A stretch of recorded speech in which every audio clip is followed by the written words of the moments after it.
Hello, the messages in this video are for informational purposes only and do not constitute investment advice. Advisory services are offered through PVG Asset Management and Dennis Prost.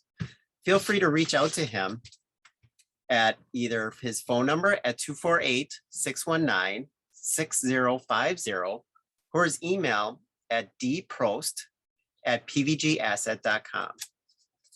While every effort has been made to provide accurate information, we cannot guarantee the completeness or the timeliness of the information contained in this video. This video is for informational purposes only. And as Russell Crowe famously said in The Gladiator, are you not entertained? So that is our job today. I'm pumped. I'm excited for two reasons. If you listen to the video Tuesday, you'll know that I'm on a pretty high dose of steroids. So that's part of it. Secondly, I believe I hit a milestone with the app today. So here's a screen recording of my Samsung A01. And what it does is it signs in with Google. I couldn't do that last night. And further, it adds subscriptions. So clicking on either a weekly subscription or a monthly subscription will bring up this data plan. And you cannot run the app without a data plan. Now, just so you guys know, paying weekly will add about $100 or $150 to your yearly subscription. So if you're planning on using it for quite a while, pick the monthly. If you want to try it out, pick the weekly. Like I said, I hit this milestone. I see within the next week or so, we start testing it to more individuals. So look forward to that. You guys are the first to see this, and maybe tomorrow I'll post this smaller video on the Follow the Money group. Then eventually this goes through monitor stocks and tracks. So that was a quick demonstration of where I'm at with the app, because I know you guys have been excited about it. I know you guys have clamored for it, and I can't wait to get it. So while I've been doing that, I really haven't paid attention to the market, other than I saw that we actually made a new high in the SPX today. If I back this out again, many months ago, I drew this channels. You look, bounce, bounce, bounce, bounce, bounce, until, when is this? In September, we fell through it. Now the question is, do we get back up here? What's going to happen if we come back and get into this channel, or come approach this channel again? It'll be interesting. We'll see if that happens. Short term, however, 1, 2, 3, 4, 5, 6, 7 green candles. That's crazy. Here's your 20 SMA sitting way down here at 4408. If I were a betting man, I probably would have put puts on at the end of the day. Fridays tend to be, well, I thought tended to be red days, but we're seeing less and less of those. But like I said, we are overdue for a pullback. So other than that, if you guys are familiar with Dennis Prost's strategies for picking daily stocks, he's looking for these crossovers. And I was playing around today on the scan tab, and these studies have crossovers, ADX crossovers, moving average crossovers, parabolic SARS crossovers. So, and that's another one that Dennis uses. So what this study does is it says if the 8 simple crosses above the 13 simple based on the closing price, and you can pick a list of stocks that are triggering it based on Dennis's strategy. So hopefully that helps. If you guys want more information in regards to the scan tab, There's more you can do with it. This was just a kind of brief introduction. Feel free to reach out to me, either through this video, through the Follow the Money group, through Messenger. I can help you through, and I should have mentioned this Thinkorswim. I can help you with Thinkorswim. So with that said, I think I've talked quite a bit. I am going to throw this over to Dennis. Okay. And let him share his screen. Great. Thank you. I am going to talk about first our famous dollar, the US dollar, which I think very shortly is going to go much higher. And there it is, 93.76. I was looking for about 93.50 on this, and we're really, really close to being there. And so it's getting real close that, this should pop and go back up. As you see, one of the famous things here, we've got our, on a daily chart, we got our 20-day moving average in red here, and we reached that today. Yeah. Okay. Support. That is our famous support, the 20-day moving average. And you look at your Bollinger Bands. I don't know if you ever used these before, Brian, on a daily chart. On a daily chart, we've got our Bollinger Band with a standard deviation of 2. And we're real close there. It's not bending over or stretching the other way. So I do think the dollar starts off that goes higher. Yeah. Eventually, when it starts approaching that lower band, it tends to move off of that. Yep. So. Yep. So I even bought an interesting indicator from a guy in Ireland here, and you can see it here. It's called the bias indicator. And even though the dollar has gone down a little bit, it's still green.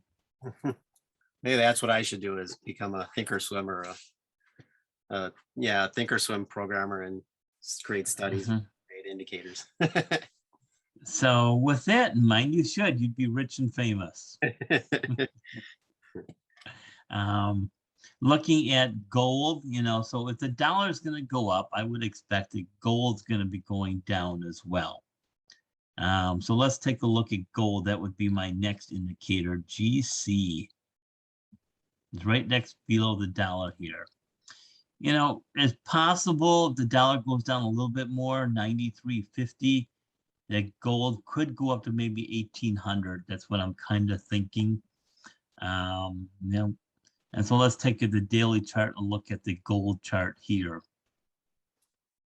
Let's see what that brings us to us. As you can see, gold is still above the 20-day moving average.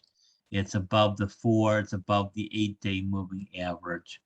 And I think we could get real close to where my resistance line is up there at 1805, 1811. Then it's done. Your parabolic stars are still positive on gold, on a daily chart. Well, one thing in gold's favor, and it may not, I don't know in regards to timing, but there's a worry about interest rates rising. Right. And an interesting thing that I've started reading, and you guys in the Follow Money group may notice some Bitcoin posts. And originally, I kind of rejected those because we were not crypto traders. But there are stories, more and more stories, of people that are substituting Bitcoin for gold. So it's an interesting strategy. It's an interesting movement, if you want to put that in quotes. So that's why I've started accepting those posts, get you guys looking into crypto or into Bitcoin. Bitcoin is the most popular. It's the most traded. And it's the most wealthy. So I'm not advocating trading crypto. I don't trade crypto. I hold a little bit, but I just hold it and let it go. So I'm sorry, I took you away. So we were talking gold. Yep. And this is a 60-minute chart on our gold. And you can see our parabolic SARS has been positive for the last 2 hours. Did you see that? Yeah. Our ready aim fire indicator is positive, and your ST squeeze pro is positive. Once you see the magic 2 yellow candles at ST pro, it's time to buy. I think everybody's getting ready for the weekend or for Friday, you know. Mhm. So I think that gold could go up another day or so, but it's going into a bearish channel at this point, up. And, at best, we get 1800, maybe 1810. That's just my thinking. It's Yeah. not going to go too far. And then the dollar's going to take off and it's going to be in trouble. Yeah, hitting resistance. Yep. So you could make a buck tomorrow on it and then be out. A buck, I mean, maybe 1%. It's time to get out. Be flexible. Yeah. Let's talk about interest rates. That did go down. TNX, $.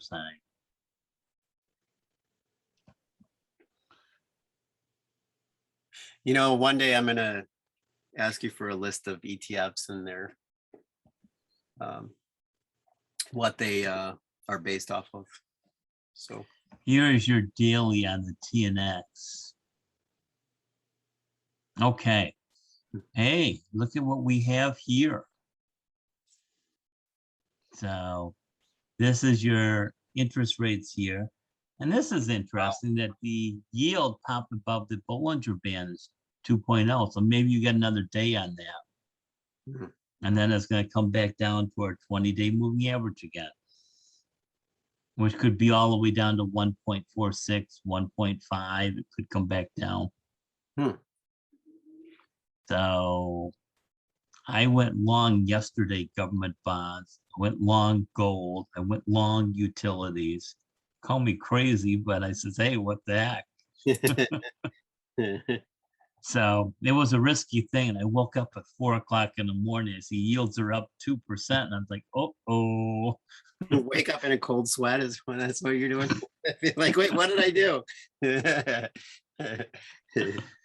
But I do think they'll come down a little bit, and then they're still going to go higher. Just like back here, they went down to the 8-day moving average, Right. and then they popped back up again. Yeah. If you notice where you pointed out, they were above the Bollinger Band and eventually came back down. Yep. So yeah, so I think yields are going higher, maybe up to 2%. Called crazy, but I wouldn't be chasing gold at this point. I wouldn't be chasing long government bonds because I do think they're going higher. Yeah, as the interest rates rise, the value of the bonds decrease. An inverse relationship. So that's correct. So let's talk about the S&P 500. That's most people's favorite indicator. I mean, why follow anything else? It represents 500 stocks, right? So here's your daily chart here. And, like you said, we're awfully stretched up here. We're pushing at 45.41, which is our old resistance. Wasn't it 45.40 before was our high point? I believe so. Yeah, so we're up 1 point higher than where we were. And I'm looking for this to pull back again. Could we pull back to maybe 44.20? That's where our 20-day moving average is. And I think it possibly might go higher, but we'll have to see what the cards bring. Right. Yeah. A lot will play on our interest rate field that could kill this market. But let's take a look at our 30 and our 60-day charts for the S&P 500, the only ones you really need to follow. And it's still bullish at this point in time, other than at the last hour it started to come down, which was just normal. Right. For the market to pull back. And then you get your 30-minute chart and your 15. And see, the last hour or so, the market did start to pull back a little bit. Yeah. Could be your Friday thing. The market goes down a little bit. We'll have to see. Yeah, people taking profits. You see that especially Friday afternoon, you can go short the market that Friday afternoon. Nobody wants to stay the weekend. The strongest indices that I see here is the Russell. The Russell looks like the very strongest one to be in. That one will be the smallest pullback that's coming. You may only get a 1% pullback, and that could go up to maybe 2,400. Yeah, and those are the small caps, the IDB, Yep. IBMs, the RUT. They're not affected as much with interest rates. And this has been flat for the last 8 months. It hasn't done anything. Yeah, right, exactly. So if there's any opportunity for them to push the market up, this would be in the Russell. If you want a positive point, that would be a good place to put money. Okay. The next one we have is the Qs. I think the Qs are the weakest ones at this point in time. You know, that's been running for the last 10, 12 years, the Qs. And if I'm a betting man, I say the Qs are the weakest place to be. Well, and I think they're the most sensitive to rates and things like that. So here's your daily chart on this one. Again, there's no real reason to sell based on a daily chart. But let's take a look at a 30-minute chart. And see, that's already fallen below your 50-day moving average here. Yeah. Is that the 50? No, it's 21 I have. Look at that convergence right there between the, what is it, the 4 and the 8 and the. Yeah, they're all squeezed together, the 4, the 8, and the, yep.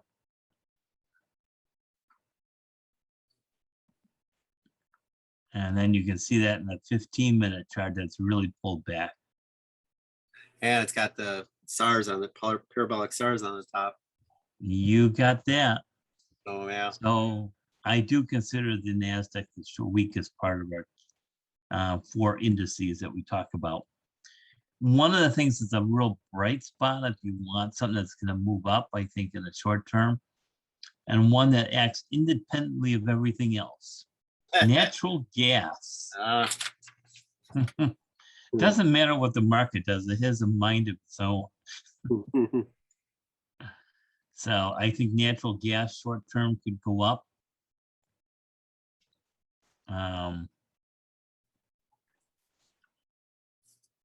Right now we're about 519, 520 in natural gas.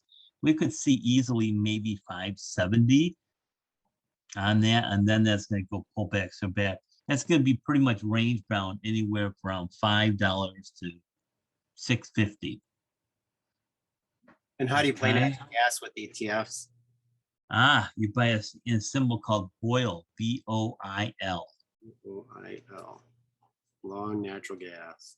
Yes, it's a 2x, so it's very risky. A lot of people tend to call natural gas oil the widow maker. If you're right, you're okay. Yeah.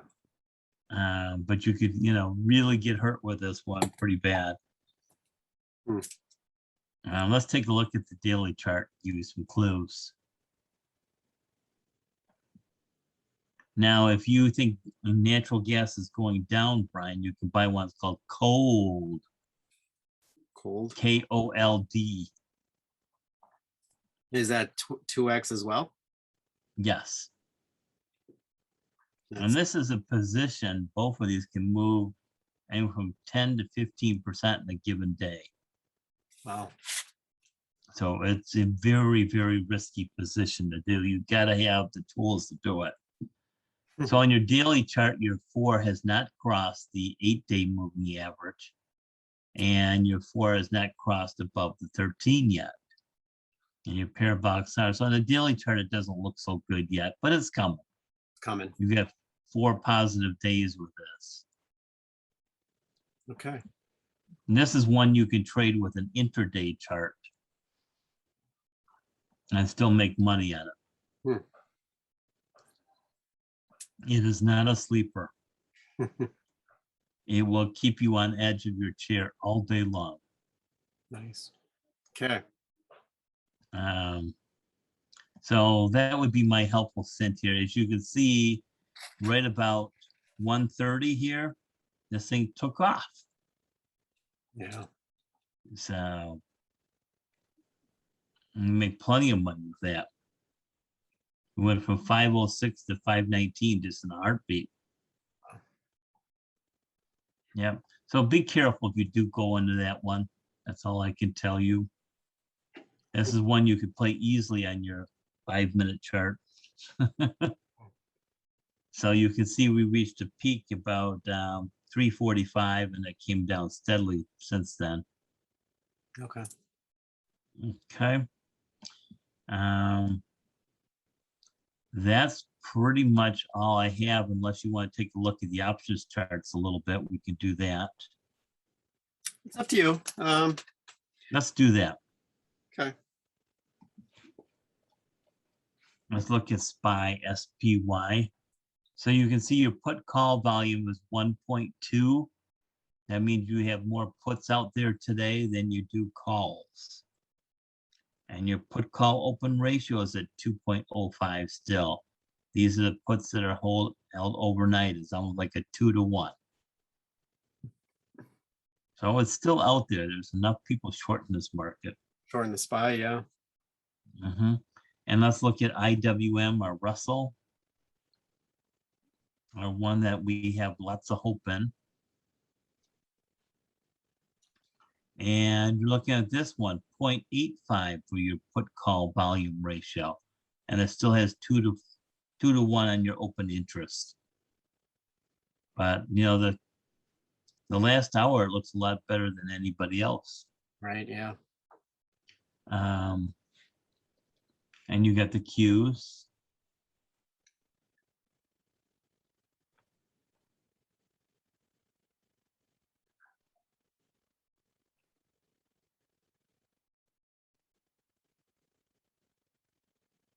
And you're almost 2-to-1 on the Qs going down tomorrow. Like, whoa.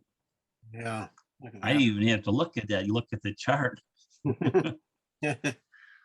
And your put volume ratio is 1.8. So it's almost 2-to-1. This is a slam dunk that it could be going down tomorrow. Right, yeah. Short the Qs, and one of Alan's favorite stocks is Goog. I find a hard time with that one because the options are so expensive. Yeah, yeah, and they kind of spread as well. That the spread on them, especially in the morning, that spread's crazy. Let's go to October here. More relevant October for tomorrow. Yeah, I mean, if at the money calls are 5 cents, that spreads 5 cents. So yeah. Where are you seeing that? Oh, right here at 377. Yeah, yeah, I was looking at the calls, but yeah, I mean, that's a relatively tight spread because they're traded quite. And that's what you want. Right, exactly, yeah. Okay. All right. So the tighter the spread, what if it's at 10 cents? Would you buy it or no? I'd try to go fishing. Try putting it in the lower end and see if anyone takes it. But the options that have more volume are going to have tighter spreads because there's more people forcing those spreads to tighten. So what's the best day to go buy options? Is it Friday? Because they're cheaper? Yeah, it's interesting because the SPY, and it looks like the Qs as well, have options that expire Monday, Wednesday, Friday. So you have those 0 or 1 DTE options that tend to be cheaper. Because with the whole strategy around the 5-minute rule is to be in and out that same day. Why pay, like on a Monday, Tuesday, why pay for that time value when you're not going to take advantage of it? You're going to be in and out minutes or hours rather than holding it for a while. And you're kind of, that premium is is the time value that you're paying. So if you can get these 0 or 1 days to expiration options, I think you have a better chance, or better odds are, more in your favor. So your best bet is not to buy options until Thursday or Friday. I think so. I think Mondays are choppy. Tuesdays, everybody looks at Monday and figures out where it's going. So Tuesday, Wednesday, Thursday sort of try to trend.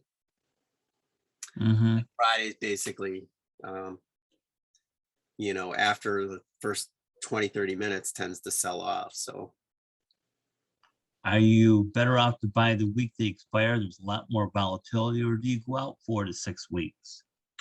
I tend to, and I think the 5-minute rule tends to buy the weeklies. Because Okay. you're out before or you have that theta decay. If you hold options overnight, weeklies are going to decay faster than those that have more time frame. And up in if you look in the upper left, so there's delta, theta, Right. and gamma. Gamma is probably the least understood in regards to options, but theta is the one that says, every day you are going to lose your option. If everything else is the same, your option's going to lose this much value. Okay. And that's the time decay, basically. You have one less day for it to get to a specific strike price. So theta is a time decay. So we're looking at the SPY here, hypothetically, the puts at 453. So that means each day the theta is at 51 cents. What does that mean? So basically, let's say the SPY holds the same price overnight. So you pay let's say you pay 73 cents for it and nothing happens. Tomorrow morning, you're going to wake up and they're going to be 50 cents cheaper or 20 cents. So you've lost basically what, 70% of your option price. Oh, okay. And if you notice, the ones that are more in the money tend to lose less as a percentage. So if I go up here to 448, I'm only likely to lose then 25 cents. Well, those are out of the money.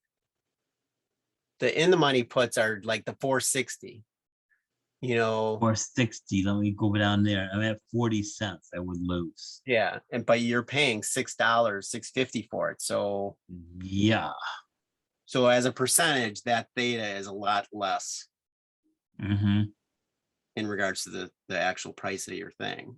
So if you can afford it, and if you're holding it for longer than a day, you tend to want to be more in the money. But you want to buy more stuff in the money. Right, exactly. But if you're trading the 5-minute rule and you're going to be out before the end of the day, you want to pick either right out of the money and hope that they eventually go in the money. Like, for instance, if you're buying calls, you may pick the 455 strike calls for 33 cents.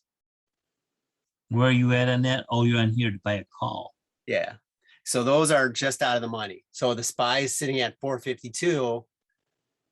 Well, tomorrow's Friday, so we should be thinking puts. So the SPY right now is at 452. So if you look at, let's say, 450, 451, there's a possibility we're going to drop that low. And you could do the math. 2 over 450 is what percentage? But yeah, look at that volume over at the 450, 451. You're in the 100,000s, even the 450. So you get up tomorrow morning, look at the 5-minute, and then go just out of the money. And then if things go your way, the SPY is going to trend down and eventually make your option go in the money. So if you were looking at this chart prior to the close today, and we were thinking of going short the market, which one would we want to buy? What strike price would we want to look at? I would think either the 450 or 451. Why? Well, for one, you're not spending a lot of money. It's somewhat because, you're not, if you're playing overnight,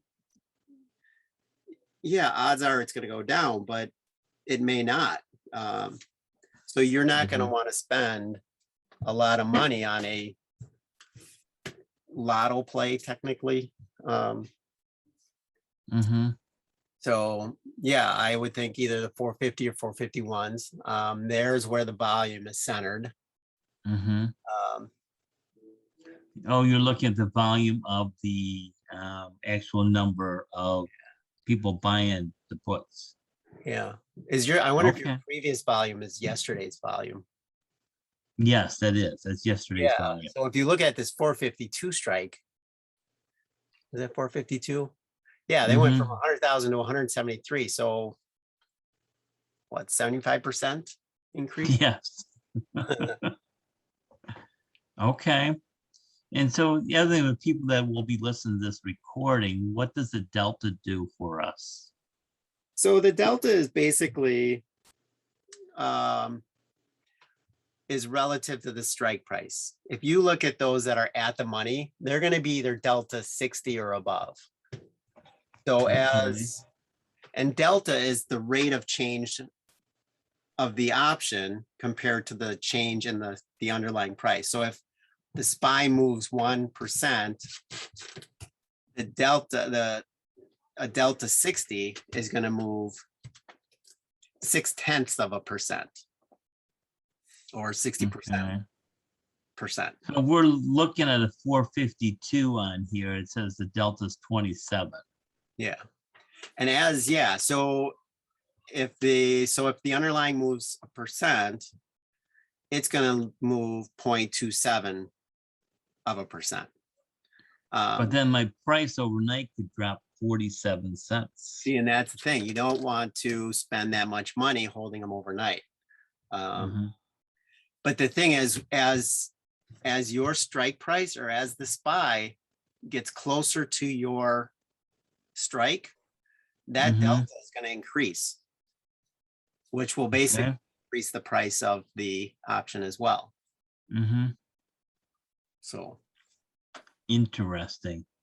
Yeah, there's a lot of, as a side note, I was actually in college going to be a broker.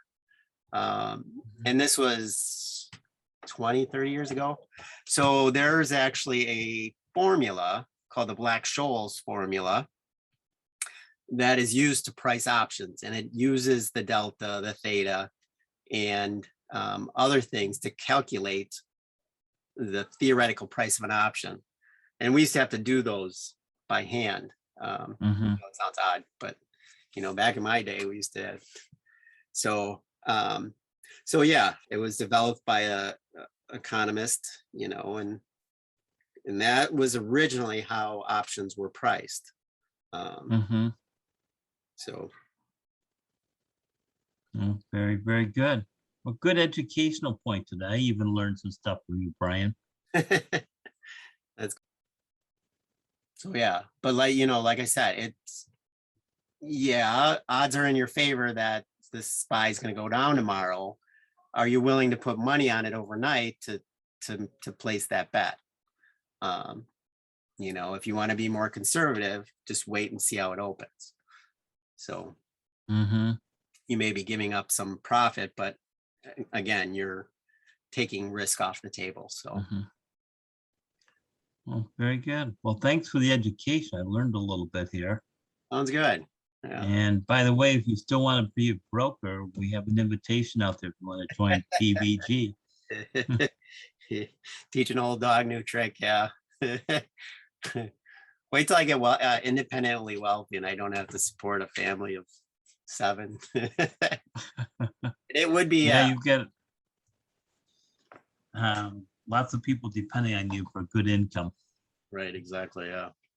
Yeah. Well, with that, I'm pretty much done for the day.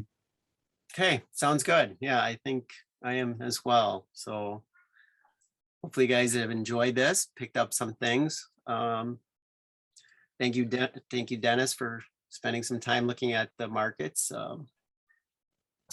You know, again, Nasdaq's the weakest. Natural gas is the strongest. And one of my task lists or my to-do list is to get a list of ETFs that Dennis tends to trade based on different underlyings like gold, oil, nat gas, and things like that. So, and yeah, We'll get that to you soon. yeah, if anybody has any questions, you know, feel free to reach out to either Dennis or I. And you know, we'll spend some time going over your questions. So thanks, everyone. Yep. See ya.